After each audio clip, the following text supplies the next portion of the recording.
What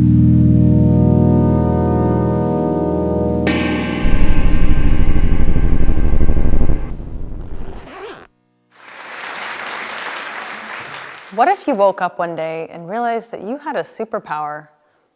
Would you believe me if I said this actually happened to me?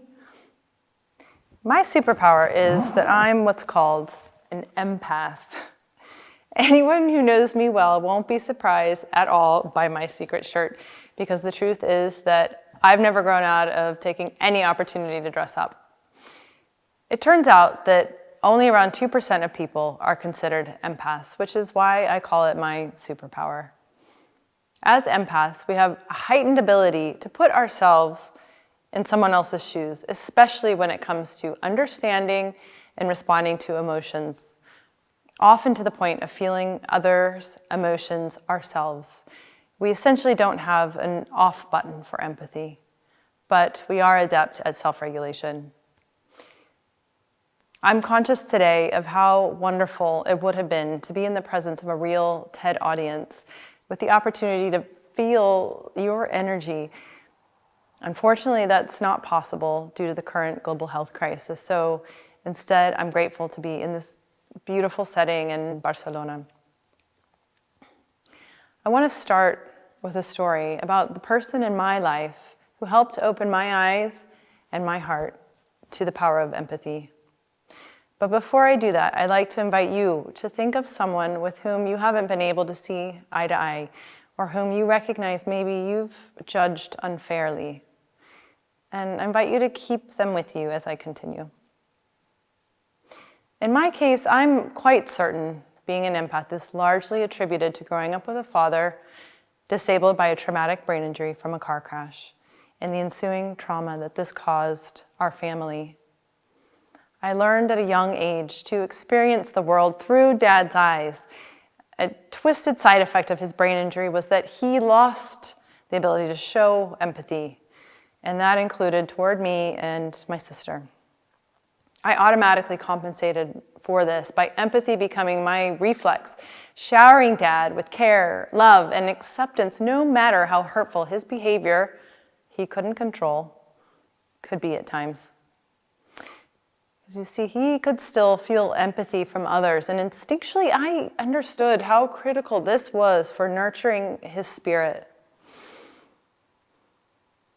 The morning I made my discovery about being an empath, I was reading an article from Dr. Judith Orloff, a psychiatrist who specializes in empathy, and it said that children who experience trauma are prone to becoming empaths. So I took a short test that she offered, and I took a few more tests after that, and I scored very high on the empath scale. It was indisputable that I'm an empath. So when we feel unseen by our parents, this can wear down our healthy defenses and result in our heightened sensitivity. In Dad's case, I was ultra sensitive to how others treated him. I absorbed his suffering at the expense of a society that was frankly unforgiving for his walking and talking differently than everyone else, and for his short temper that he couldn't control. And I witnessed how he was stripped of his dignity, of his identity, when his employer told him because of his disability, he was no longer needed or wanted in his executive position that he'd had for years, and he was brilliant at. The empathy from our family and his devoted friends during that time allowed him to maintain his dignity, feel valued and seen for all the gifts, all the abilities that he still had, versus made to feel invisible for the abilities he'd lost. I learned at a very young age, firsthand, the positive power of empathy without a costume, without an intellectual explanation, but through my own lived experience. As the Dalai Lama says, empathy is the most precious human quality. And getting back to that intellectual side, why is empathy so important? As humans, we're born with the capacity to practice empathy. It's how we naturally form human connections. And empathy has played a major role historically in how the human species has flourished. Our ancestors were masters at cooperation. They understood that taking care of and showing concern for one another is plainly a matter of collective self-interest. But we seem to have lost touch with this understanding somehow along the way. And this has resulted in what's now being called the empathy deficit. The current global health crisis has exposed the cracks in individualism, in apathy, and has exposed the vulnerability of our human tribe if we don't care for one another at work, at home, in our communities. Growing up with my father and as an empath, I've gained a very strong sense of when people feel excluded, misunderstood, judged for physical and mental conditions that they can't control. So fast forward many years later, I've recognized the benefits of putting my superpower to practice professionally through my company, Aura Wellbeing. So that people like my father, but not just him, all people can be supported and seen versus being judged, misunderstood, or excluded. I'm on a mission to help grow more empathy in leaders, in workplaces, and in our everyday relationships, especially around our mental health. This is what drives me, and this is the message I want to spread today. So this is all well and good on a personal level, but why is empathy an important superpower in business? As Microsoft's CEO, Satya Nadella says, without empathy, it is not possible to get the best from your team. So for this reason, it is the key to everything. Data from the Global Empathy Index showed that the top 10 companies building empathic cultures increased in value more than twice as much as the bottom 10 in the index. Amongst companies who scored high on that index are Microsoft, Apple, Google, Netflix, LinkedIn, and Unilever. There's no argument these companies are top market innovators, but they're also staying at the top based on how they treat their people and the caring cultures their leaders are building. A recent Business Stalwart study showed that 82% of employees would consider leaving their job for a more empathic organization. This is the year to start a revolution of empathy superheroes, especially around our mental health and well-being, as we continue to face the global health crisis and the ensuing global mental health crisis. It makes business sense, and it makes sense for the good of our collective humanity. And here are 3 suggestions on how we can start. 1, be brave and lean into the messy. Really ask people how they're doing, especially as a result of COVID. Practice active listening. Put yourself in their shoes. Connect with what they're feeling. If it feels uncomfortable, if it's sounding messy, that's when you know you're making an impact, as Brené Brown says in Daring Greatly. So stay brave, keep showing up, and keep supporting this person. Number 2, identify those who are naturally empathic. Think about those people that we know who are naturally caring, who lean into helping others. Chances are some of them are secretly empaths, cleverly practicing their superpowers. Consider these people your connectors, your empath mentors, and take the opportunity to nurture and learn from them.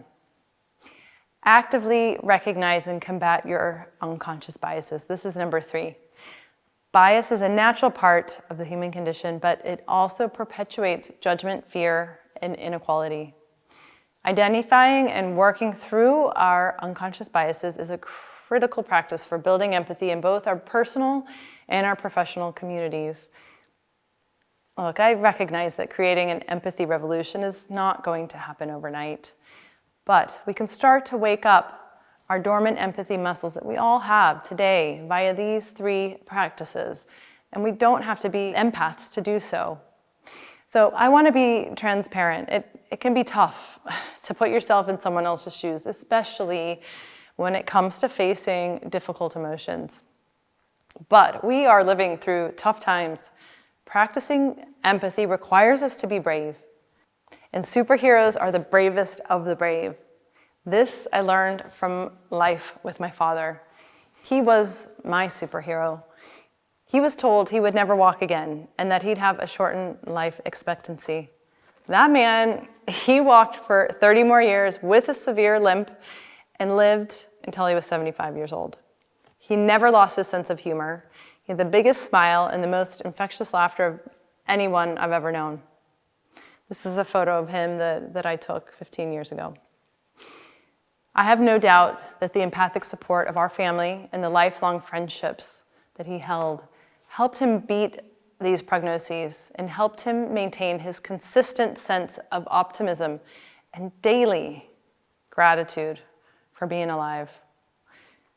And I often do wonder how his life, our lives, could have been different if he'd worked for an empathic employer. I want to invite you to think back to that person whom you carried in your mind through my talk. What's shifted in you with regard to that relationship? And what's one thing you might do this next week that could lead to more connection, more empathy toward that person? Empathy is a superpower that allows us to really see one another. Once you look direct into someone's eyes, you really see them. You experience their feelings for yourself. The judgment, the shadows we fear, they disappear. We are reminded of our common humanity. This is the essence of empathy. Empathy is my superpower, and it can be yours too. I want to dedicate this talk to my father, Kevin Michael Kelly, who died just before the health crisis. We had planned a memorial as a family for him, but we've had to postpone it indefinitely. So this is my way of celebrating Dad, celebrating his life. Thank you.